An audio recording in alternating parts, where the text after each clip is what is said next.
Colonel Marcus Harrison had seen it all during his 30-year military career. From the frozen battlefields of Europa to the scorching deserts of Mars, he had commanded some of the finest soldiers humanity had ever produced.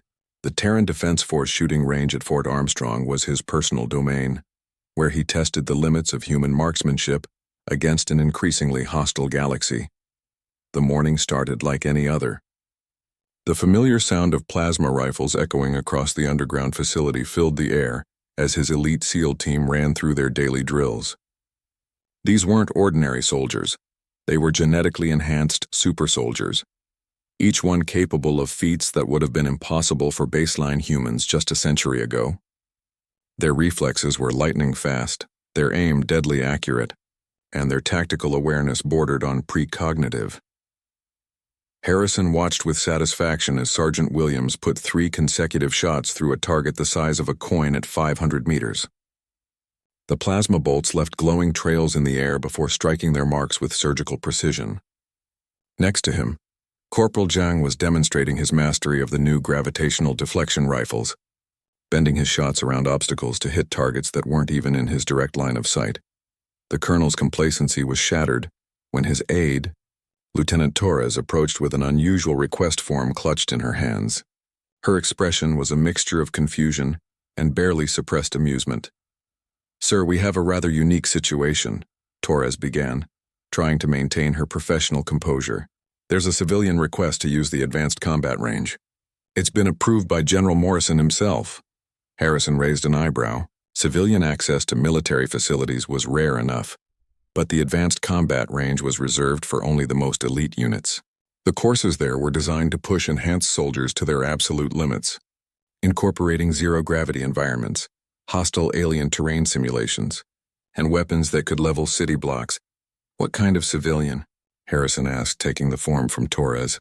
His eyes scanned the document, noting the official seals and signatures that made it impossible to dismiss. "That's the unusual part, sir," Torres replied. "It's a 12-year-old girl named Sarah Chen. According to the file, she's from the outer colonies, specifically the mining station on Kepler 442b. Her parents were killed in a Zephyrian raid 6 months ago." Harrison's expression softened slightly.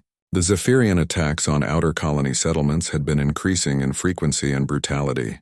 These 7-foot-tall reptilian aliens possessed natural armor plating and wielded energy weapons that could slice through most human defenses like paper. Their raids left few survivors, and those who did survive were usually traumatized beyond recovery. "Poor kid," Harrison muttered, but his military instincts quickly reasserted themselves. "But that doesn't explain why she wants access to our range or why the general approved it." Torres consulted her tablet, scrolling through additional information. "According to the psychological evaluation, she's been requesting advanced weapons training at every facility from here to the Centauri system.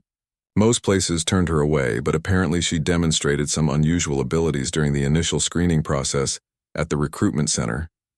The colonel's interest was piqued. In his experience, trauma either broke people completely or forged them into something extraordinary. The fact that a 12-year-old had not only survived a Zephyrian attack, but was actively seeking weapons training suggested she might be the latter. "What kind of unusual abilities?" he pressed. "The report mentions exceptional spatial awareness and predictive targeting capabilities," Torres read. "Whatever that means." The screening officer noted that she correctly identified the locations of 17 concealed weapons in a room just by observing for 30 seconds. Harrison frowned. That level of observational skill was impressive even for his enhanced soldiers. Most of them relied on technological augmentations to achieve similar results. For an unenhanced child to demonstrate such capabilities naturally was virtually unheard of. "When is she scheduled to arrive?" he asked, already formulating plans to observe this unusual civilian. "She should be here within the hour, sir. The general's orders are to provide her with full access to any equipment she requests and to evaluate her potential for the Accelerated Training Program." The Accelerated Training Program was a classified initiative designed to fast-track exceptional individuals through military preparation in response to the escalating alien threats. Harrison had overseen the program for the past 3 years, and in that time, only a handful of candidates had successfully completed the rigorous selection process. As if summoned by their conversation, The range's main entrance hissed open, and a small figure walked in with confident strides. Sarah Chen was not what Harrison had expected. Despite her young age, she carried herself with the bearing of someone much older. Her dark hair was pulled back in a practical ponytail, and her clothes were the simple, durable garments common to outer colony residents. What struck Harrison most were her eyes. They were constantly moving, cataloging every detail of her surroundings with an intensity that reminded him of veteran soldiers scanning for threats. There was a hardness there that no child should possess, forged by experiences that would have broken most adults. "Colonel Harrison?" she asked, her voice steady and clear. "I'm Sarah Chen. Thank you for allowing me to use your facilities." Harrison studied her for a moment, trying to reconcile the polite, articulate girl before him with the reports of her extraordinary abilities. "Miss Chen, I have to ask, what exactly are you hoping to accomplish here?" Sarah's expression didn't change, but Harrison caught a flicker of something dangerous in her eyes. "I want to learn how to kill Zephyrians, sir. Efficiently and permanently." The directness of her answer caught Harrison off guard. Most civilians, even those who had suffered losses to alien attacks, spoke in terms of defense or protection. Sarah was talking about offense, about becoming a predator rather than prey. "That's a serious undertaking," Harrison replied carefully. "Our training programs are designed for enhanced soldiers with years of preparation. What makes you think you're ready for that level of instruction?" Sarah tilted her head slightly, and for a moment, Harrison felt like he was being analyzed by a tactical computer rather than a child. "Because I've already killed 3 of them," she said simply. "But it took me too long and I wasn't efficient enough. Next time I want to be better." The shooting range fell silent except for the distant hum of the ventilation systems. Even Harrison's elite SEAL team had stopped their exercises to listen to this extraordinary conversation. The colonel realized that he was dealing with something far more complex than a traumatized refugee seeking basic self-defense training. This girl was a weapon waiting to be properly forged, and Harrison was beginning to understand why General Morrison had personally approved her request. Harrison decided to test Sarah's claims immediately. If she was going to use his range, he needed to understand exactly what he was dealing with. He gestured toward the basic marksmanship station, where several standard pulse rifles were mounted on magnetic clamps. "Let's start with something simple," he said, his tone casual, but his eyes watchful. "Standard targeting protocol. Those rifles are calibrated for enhanced soldiers, so the recoil compensation might be a bit much for someone your size." Sarah approached the weapons rack with the same methodical precision she had shown since entering the facility. She examined each rifle carefully, checking the weight distribution, power settings, and sight calibrations.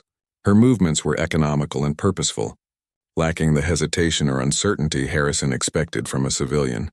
"This one," she said, selecting a mid-range plasma rifle that most of his SEAL recruits struggled with initially. "The balance is better, and the targeting computer won't interfere with natural aim correction." Harrison exchanged glances with Lieutenant Torres. The girl's assessment was technically accurate, but it represented knowledge that typically took months of training to acquire. Either she had received far more instruction than her file indicated, or her intuitive understanding of weapons was genuinely exceptional. "Sergeant Williams," Harrison called to his best marksman, "set up the standard qualification course. Moving targets, variable distances, mixed environmental conditions." Williams nodded and began configuring the range's holographic projection system. Within moments, the sterile training area transformed into a realistic battlefield environment. Alien structures materialized around them, complete with atmospheric distortion effects and simulated weather patterns that would challenge even enhanced sensors. "The targets will be a mix of Zephyrian combat forms and their support drones," Harrison explained to Sarah. "Each one has different weak points and movement patterns. Most of our enhanced soldiers need several attempts to achieve a passing score on this course." Sarah shouldered the rifle with practiced ease, her stance immediately settling into a textbook firing position. But Harrison noticed subtle variations in her technique, minor adjustments that spoke to real combat experience rather than formal training. "Whenever you're ready," Williams announced from the control booth. The first wave of holographic enemies materialized at extreme range, their reptilian forms moving with the predatory grace that made Zephyrians such formidable opponents. Sarah's rifle came up smoothly, and her first shot took down a target that most soldiers wouldn't even attempt at that distance. But it was her second shot that made Harrison's breath catch. Instead of following the logical progression from nearest to farthest targets, Sarah had identified a drone unit that was still behind cover and wouldn't emerge for another 3 seconds. Her plasma bolt struck the exact spot where the drone appeared, destroying it the instant it became vulnerable. "How did you know it would be there?" Williams asked over the communication system, his voice tinged with disbelief. Sarah didn't answer immediately.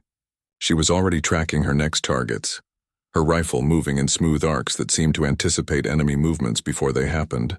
When she finally spoke, her voice was disturbingly calm. "They always move in the same patterns when they think they're coordinating an ambush." The drone was providing targeting data for the heavy units, so it had to position itself for optimal sensor coverage.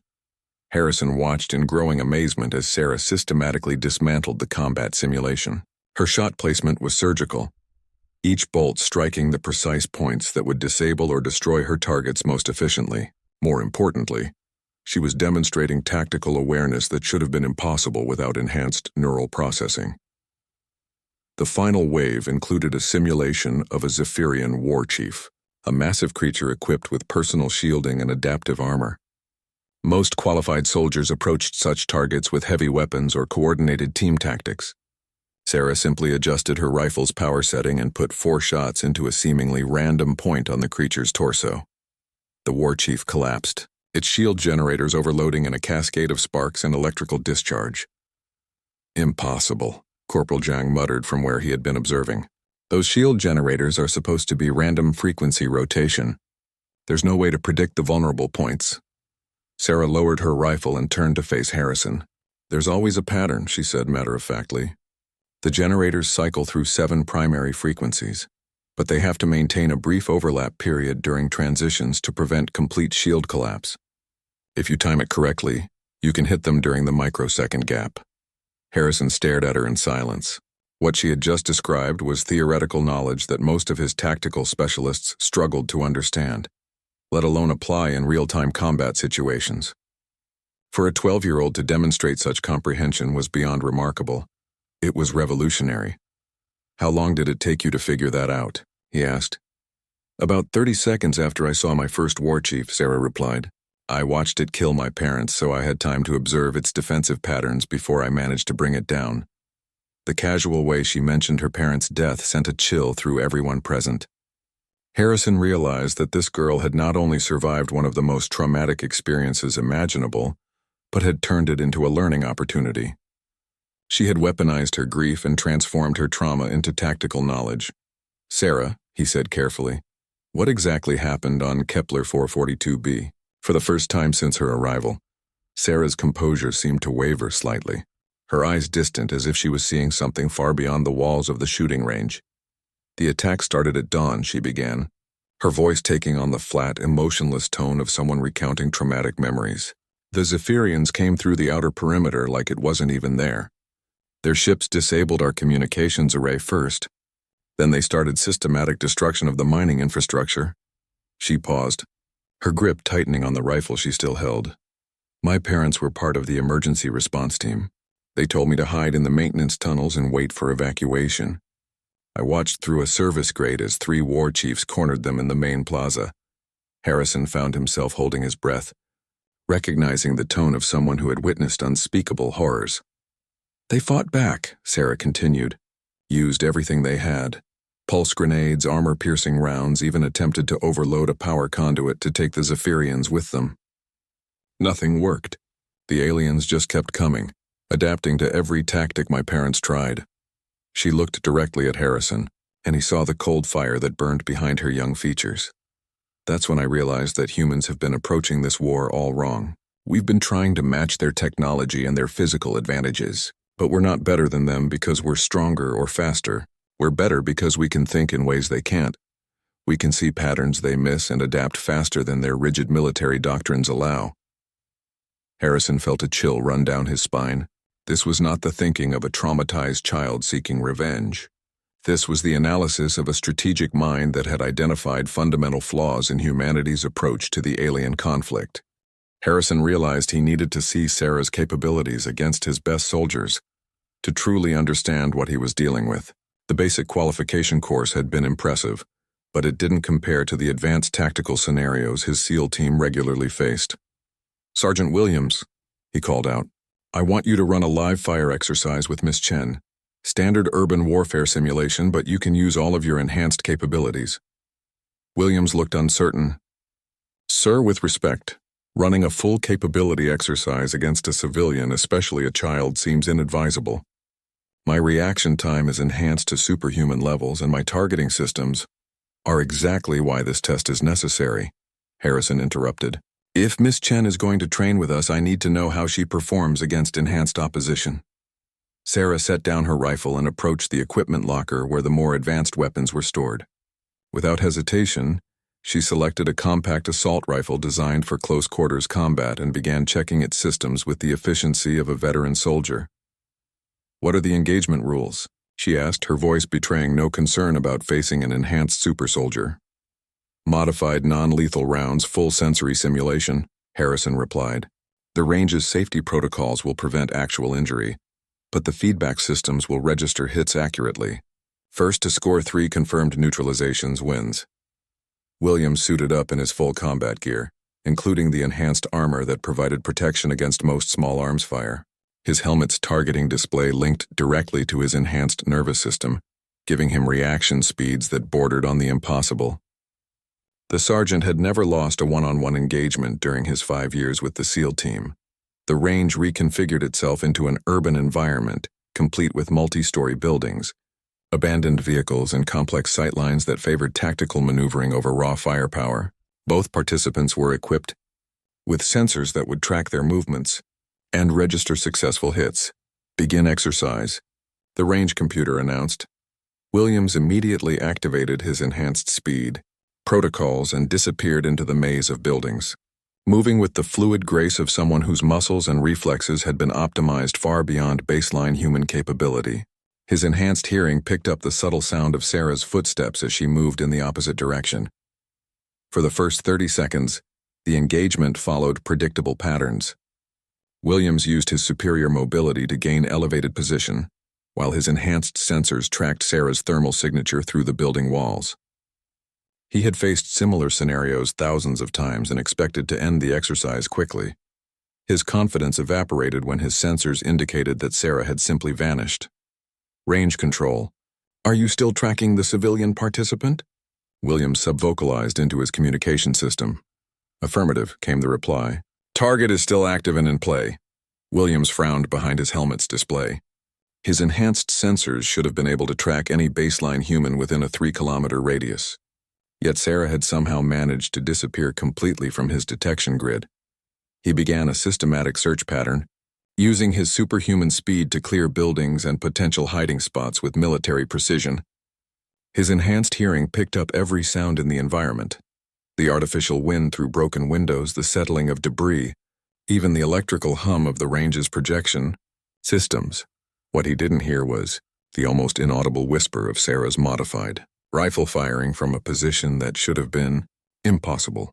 The first non-lethal round struck him center mass, and his armor's feedback systems registered a confirmed kill. Williams spun around trying to identify the firing position, but his enhanced sensors showed nothing. "How?" he muttered, genuinely confused. The second shot came from a completely different angle, striking him before his enhanced reflexes could even begin to react. His targeting computer indicated the shot had originated from a position 40 meters from where the first shot had been fired. But his sensors showed no movement between those locations. Williams activated his combat algorithms and began moving in unpredictable patterns, using the full extent of his enhanced capabilities to avoid presenting a target. His speed was now sufficient to dodge most conventional weapons, and his route planning software calculated optimal paths to minimize exposure. The third shot took him down anyway. "Exercise complete," the range computer announced. "Civilian participant achieves victory with 3 confirmed neutralizations." Williams stood in stunned silence as Sarah emerged from what appeared to be a solid wall. Upon closer inspection, he realized she had been using the building's maintenance shafts and ventilation systems to move between positions without triggering his thermal sensors. "That's impossible," Williams said, his voice carrying a mixture of respect and disbelief. "My enhanced sensors should have detected you regardless of your concealment methods." Sarah shouldered her rifle and walked toward the center of the exercise area. Your sensors are calibrated to detect baseline human thermal signatures and movement patterns, she explained.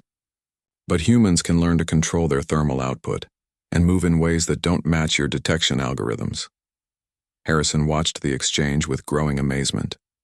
Not only had Sarah defeated one of his most capable soldiers, but she had done so using techniques that suggested a profound understanding of enhanced military technology. Show me, Harrison demanded. Sarah nodded and activated a wall display that showed the recording of her movements during the exercise. Enhanced soldiers rely heavily on their technological advantages, she began, highlighting specific moments in the recording. But that reliance creates predictable vulnerabilities. The display showed how Sarah had used controlled breathing techniques to minimize her thermal signature, combined with movement patterns that exploited blind spots in the enhanced sensors. More impressively, she had somehow predicted Williams' patrol routes and positioned herself accordingly. How did you know where Sergeant Williams would be? Torres asked. Enhanced soldiers are trained to move efficiently and predictably, Sarah replied.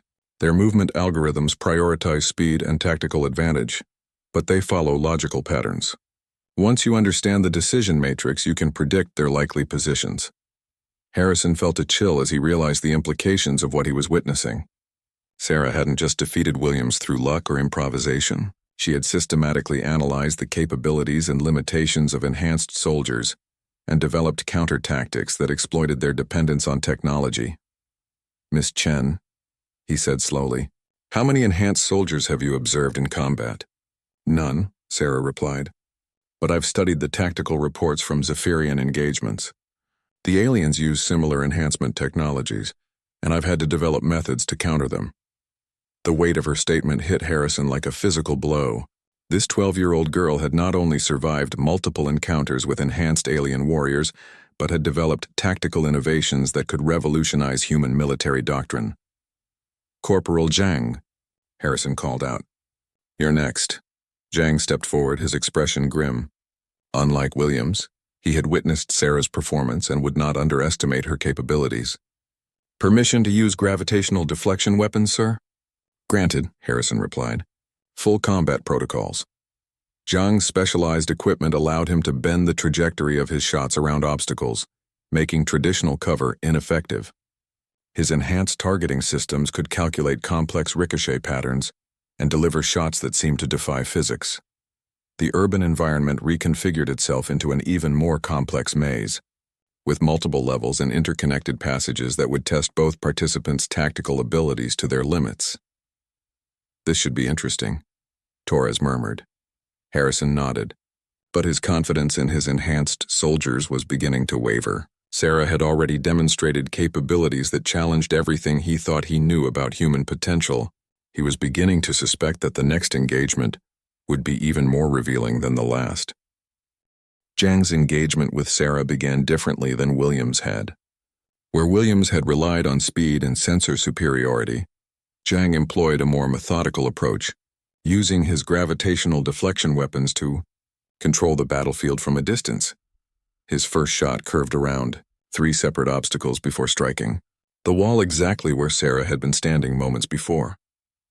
The gravitational manipulation technology allowed him to deliver attacks from impossible angles, making traditional defensive positions virtually useless. Sarah's response was immediate and unexpected.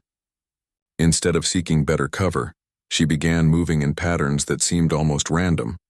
But Harrison's trained eye recognized the underlying logic. She was using the environment's geometry to create zones where gravitational deflection would be ineffective. Clever, Zhang subvocalized. She's identified the limitations of curved trajectory weapons. His enhanced tactical computer began calculating Sarah's movement patterns, but each prediction proved incorrect. Unlike the logical, efficient movement protocols that enhanced soldiers used, Sarah employed what appeared to be intuitive navigation that defied algorithmic analysis. Zhang's second shot missed entirely, despite his computer's assurance that the target's position had been accurately predicted. His targeting system immediately began recalibrating, but Sarah had already moved to a new position that shouldn't have been accessible given the timing constraints. Range control, Zhang called out, requesting sensor verification on target movement speed. Target is maintaining baseline human velocity parameters, came the reply. Zhang frowned behind his helmet. If Sarah was moving at normal human speeds, she should have been easy to track and target. Yet somehow she was consistently staying ahead of his enhanced prediction algorithms. The truth became apparent when Sarah's counterattack began. Her shots weren't trying to hit Zhang directly. Instead, she was targeting the gravitational field generators that powered his deflection weapons. Each shot struck with surgical precision, systematically disabling the technology that gave him his primary advantage. Impossible, Zhang muttered as his weapon systems began failing. Those field generators are specifically hardened against electromagnetic interference. Sarah's voice carried clearly across the exercise area, calm and instructional. Gravitational field generators create predictable harmonic resonances. If you hit them at the right frequency, you can cause cascade failures without needing to penetrate their shielding. Harrison watched in amazement as Sarah proceeded to dismantle Zhang's technological advantages one by one. She wasn't just defeating enhanced soldiers, she was teaching them about vulnerabilities in their own equipment that military engineers had considered impossible to exploit. Zhang's defeat came swiftly after his gravitational weapons failed. Without his technological edge, he was reduced to baseline combat capabilities, and Sarah's superior tactical positioning made the outcome inevitable. 2 down, Torres observed quietly. Harrison nodded grimly. His best soldiers were being systematically defeated by tactics they had never encountered before. More troubling was the way Sarah was demonstrating weaknesses in enhancement technologies that formed the backbone of human military doctrine. Sir, Williams approached hesitantly. Permission to speak freely? Granted.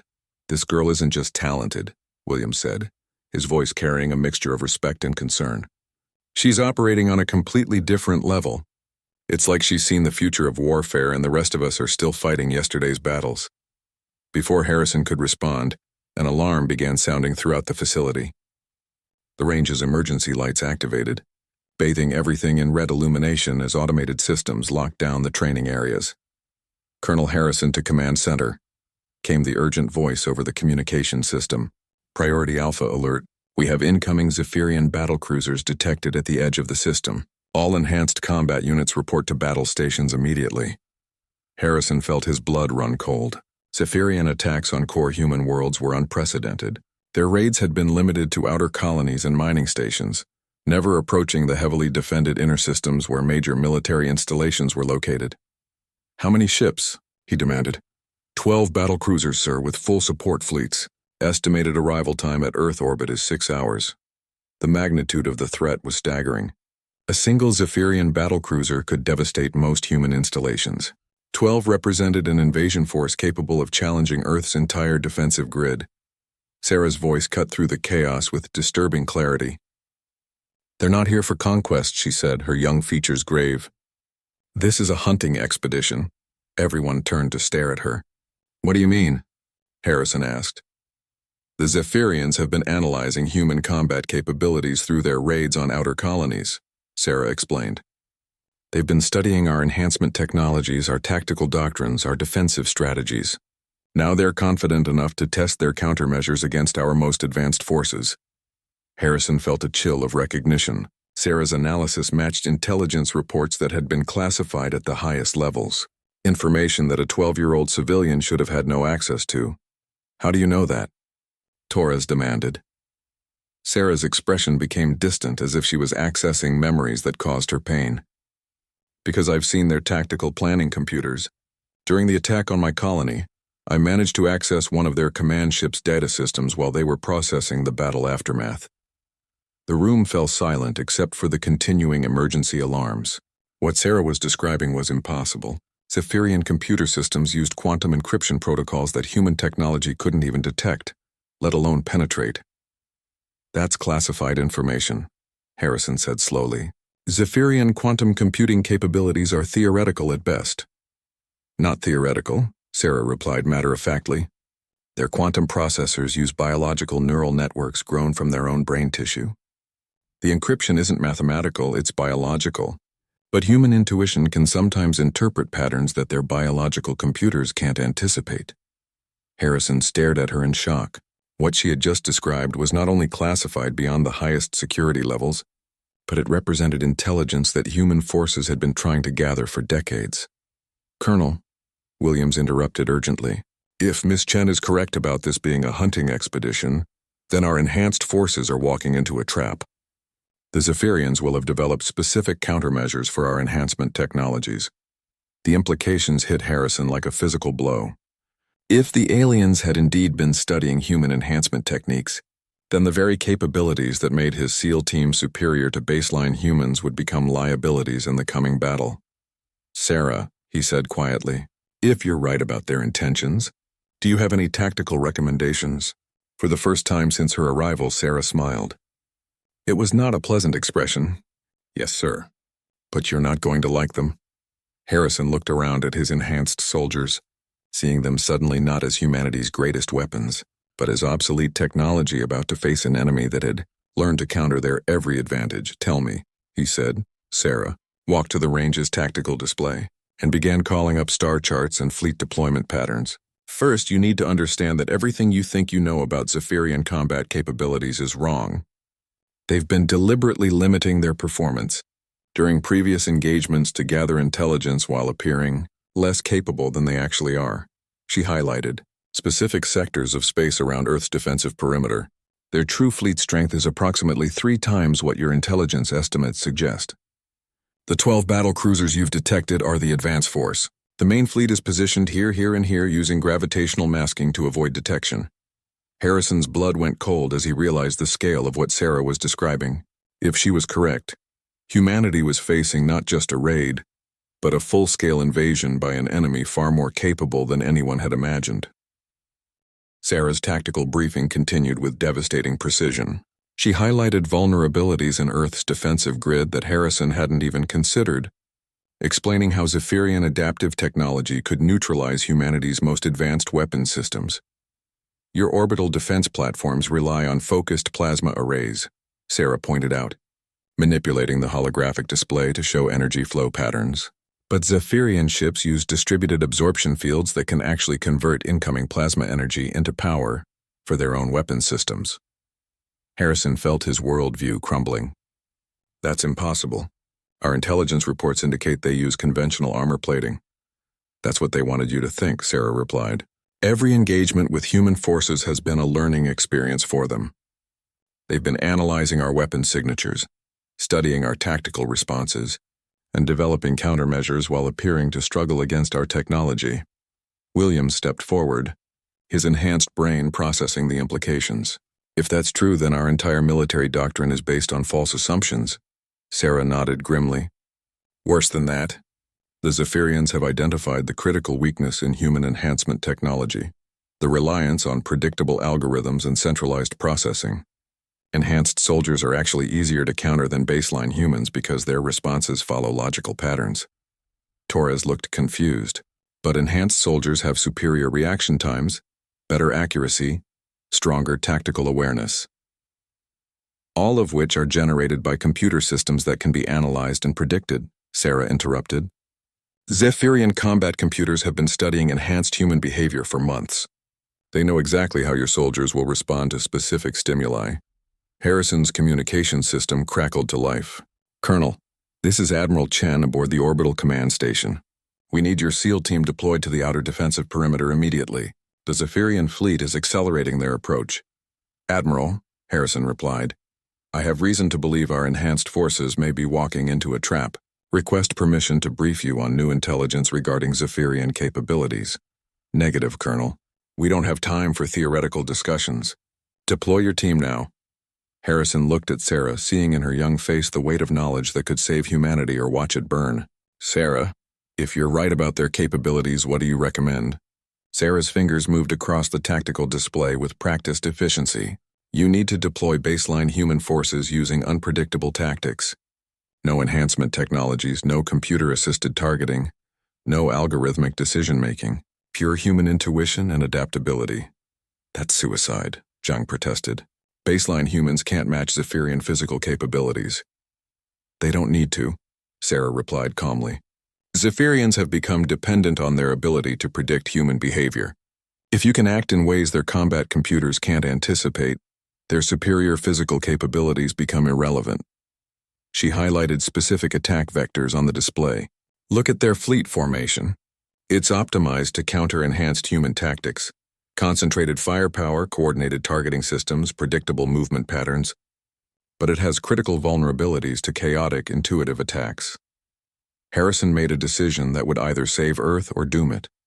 Williams-Jung, you're staying here. I want you to work with Sarah to develop counter-tactics based on her intelligence. Sir? Williams looked confused. If Miss Chen is correct, then sending enhanced soldiers against this fleet is exactly what the Zephyrians expect. We need to do something unexpected. Harrison activated his command authority and began issuing orders that would have seemed insane an hour earlier. All enhanced units stand down. Deploy baseline reserve forces with minimal technological support. Standard kinetic weapons only, no computer-assisted targeting. The response from command was immediate and heated. Colonel, have you lost your mind? You're proposing to send unenhanced soldiers against the most advanced alien force we've ever encountered. With respect, sir, our enhanced soldiers are exactly what the aliens are prepared to fight, Harrison replied. We need to change the game. Sarah watched the exchange with grim satisfaction. Colonel, there's something else you need to know. The Zephyrians aren't just here to test their countermeasures. They're here to capture enhanced humans for study. The implications hit Harrison like a physical blow. They want to learn how our enhancement technology works.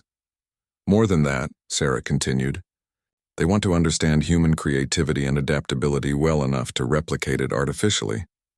If they succeed, they'll be able to create enhanced Zephyrian forces that combine their physical advantages with human tactical innovation. Williams paled behind his helmet. They're not trying to destroy humanity. They're trying to steal what makes us unique. Exactly, Sarah confirmed.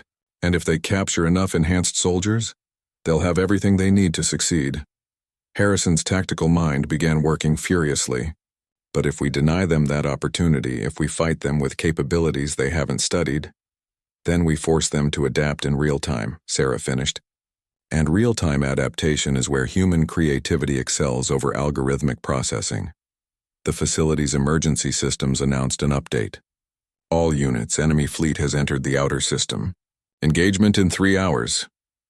Harrison looked at his enhanced soldiers, realizing that their greatest strength might be humanity's greatest weakness in the coming battle. Sarah, I need you to brief our baseline forces on Zephyrian weaknesses. Can you do that? Sarah nodded, but her expression remained troubled. There's one more thing, Colonel. The Zephyrians have a backup plan if their hunting expedition fails. Harrison felt his stomach drop. What kind of backup plan? Planetary bombardment, Sarah said quietly. If they can't capture what they need, they'll destroy Earth to prevent other human colonies from benefiting from our defensive innovations. The weight of that revelation settled over everyone present. This wasn't just a battle for military supremacy. It was a fight for humanity's survival against an enemy that was far more intelligent and ruthless than anyone had imagined. How long do we have? Harrison asked. Sarah consulted the tactical display, her young features grave with the weight of terrible knowledge. Based on their fleet positioning and operational doctrine, they'll begin bombardment protocols 6 hours after the hunting phase fails. That gives us maybe 8 hours total to either give them what they want or convince them that humanity is too dangerous to leave alive. Harrison realized that the choice facing humanity was starker than anyone had imagined. They could surrender their enhanced soldiers and technological advantages to an enemy that would use them to conquer the galaxy, or they could fight with everything they had and risk complete annihilation. There's a third option, Sarah said as if reading his thoughts. We make them believe that baseline humans are actually more dangerous than enhanced ones. For the first time since the crisis began, Harrison felt a glimmer of hope. Explain. Sarah's smile was sharp and predatory. We show them what happens when human creativity is completely unleashed from technological constraints. We fight them with tactics so chaotic and unpredictable that their entire strategic framework collapses. Harrison looked around at his team, seeing the dawning realization in their eyes. They were about to attempt something that had never been tried in human military history, deliberately abandoning technological superiority in favor of pure, unenhanced human ingenuity. God help us all, he muttered, reaching for his communications console to contact the baseline reserve forces. Sarah watched him work, her expression carrying the weight of someone who had seen the worst that the galaxy could offer, and chosen to fight back anyway. "Colonel," she said quietly, "there's one more thing you should know." Harrison paused in his preparations. "What?" "I didn't survive the attack on my colony by accident," Sarah said. "I survived because I'm not entirely baseline human myself. But my enhancements aren't technological. They're evolutionary." The implications of her statement would have to wait for another time, as the emergency systems announced that the Zephyrian fleet had accelerated their approach. The battle for humanity's future was about to begin, and everything would depend on proving that human unpredictability was more powerful than alien technological superiority. The baseline reserve forces assembled in the main briefing hall represented everything that military doctrine had tried to move beyond. These were soldiers who relied on instinct rather than enhancement, intuition rather than algorithms, and pure human adaptability rather than technological superiority. Many of them were veterans who had been deemed unsuitable for enhancement due to psychological profiles that favored creative thinking over systematic responses.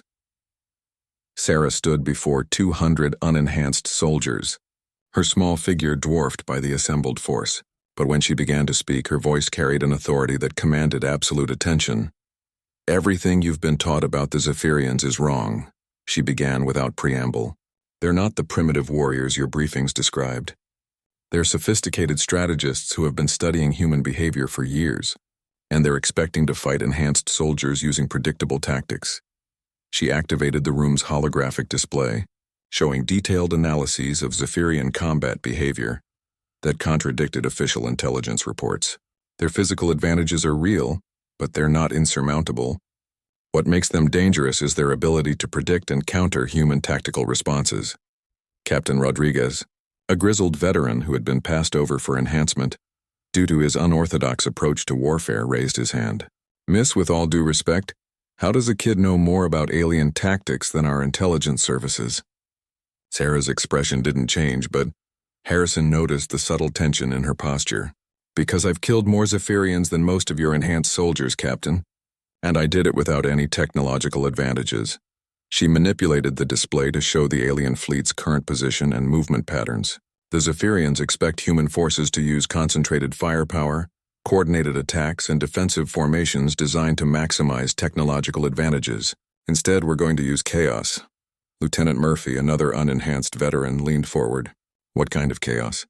"The kind that no computer can predict," Sarah replied. "Independent action, improvised tactics, and responses that even you don't know you're going to make until the moment you make them." She began outlining a battle plan that violated every principle of modern military doctrine. Individual soldiers would operate without coordination, using personal initiative rather than centralized command. Weapons would be deployed in seemingly random patterns that created opportunities for unpredictable attacks. "This is insane," Rodriguez muttered. "We'll be fighting blind against an enemy with superior technology and numbers." "You'll be fighting free," Sarah corrected. "Enhanced soldiers are slaves to their programming. You have something the Zephyrians can't understand or counter, the ability to be completely unpredictable." Harrison watched the briefing with growing amazement. Sarah wasn't just explaining tactics. She was articulating a philosophy of warfare that emphasized humanity's greatest strength, the capacity for creative chaos that no algorithm could replicate. The deployment began immediately. Baseline forces scattered throughout the system using trajectories that followed no logical pattern. Some ships accelerated toward the alien fleet, others moved to flanking positions, and several simply waited in seemingly random locations. From the command center, Harrison monitored the approaching battle with a mixture of terror and fascination.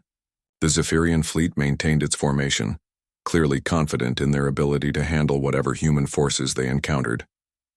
"They're not even bothering to adapt their approach," Torres observed.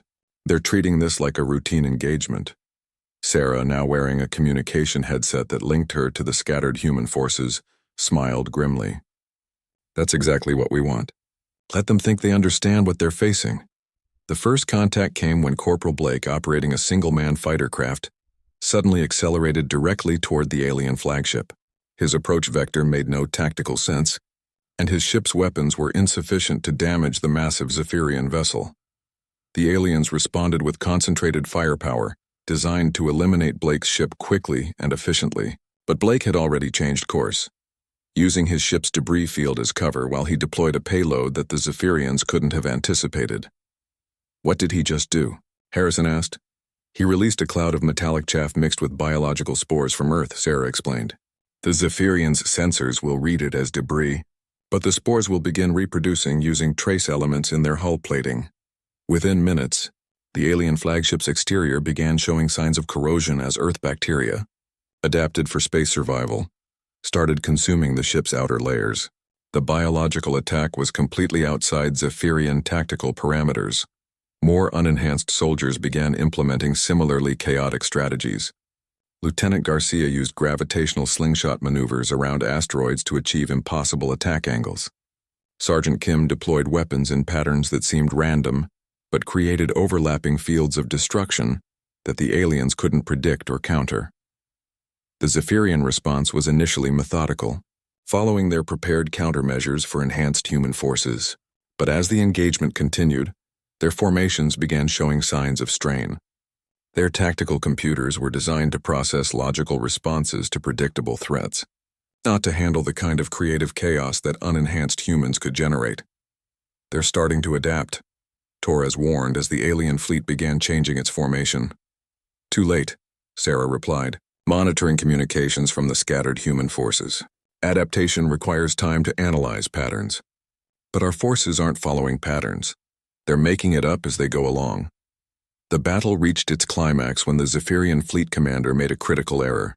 Frustrated by the unpredictable human attacks, the aliens began concentrating their forces to deliver a decisive blow against what appeared to be the largest human formation. It was exactly the response Sarah had predicted. The formation was actually a carefully orchestrated deception involving automated drones and sensor ghosts. While the Zephyrians committed their main force to destroying a phantom target, the real human ships emerged from positions that no tactical computer would have considered viable. The result was devastating. Caught in a coordinated attack that came from directions they hadn't anticipated, the Zephyrian fleet found their advanced shielding and armor insufficient against weapons deployed in ways that violated every principle of logical warfare. Within 2 hours, the alien invasion force was in full retreat. More importantly, they were broadcasting surrender signals that included a request for immediate diplomatic contact.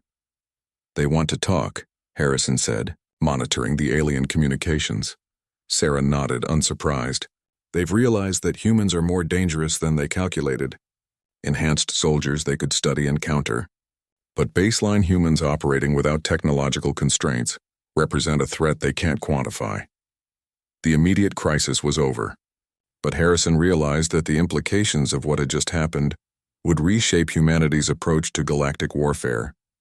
They had proven that human creativity and unpredictability could triumph over superior technology and careful planning. Sarah, he said quietly, what you said earlier about not being entirely baseline human, what did you mean? Sarah looked out at the tactical display showing the retreating alien fleet. Evolution doesn't stop, Colonel. Some humans are developing capabilities that can't be enhanced because they're not technological. They're intuitive, creative, and completely unpredictable. She turned to face him, and Harrison saw in her young features the future of human warfare, not dependent on technology or enhancement, but on the unlimited potential of human ingenuity unleashed from all constraints. The Zephyrians came here to hunt enhanced soldiers, Sarah continued. Instead, they discovered that the most dangerous humans are the ones who think like humans, not like computers. Harrison looked around at his enhanced soldiers, realizing that the future of human military doctrine would need to balance technological advancement with the preservation of pure human creativity. The girl who had walked into his shooting range had not only saved Earth, but had revealed the path to humanity's survival in an increasingly hostile galaxy. As the celebration began around them, Sarah's expression remained thoughtful. This was just the beginning, Colonel. There are other species out there, and they'll be watching to see how we handle the next challenge. Harrison nodded, understanding that humanity had won a battle, but not the war. However, they now possessed something far more valuable than advanced technology. They had learned to weaponize the very qualities that made them human. The shooting range where it all began would become a monument to the day. Humanity discovered that their greatest strength lay not in becoming more than human, but in remaining completely, unpredictably and creatively human,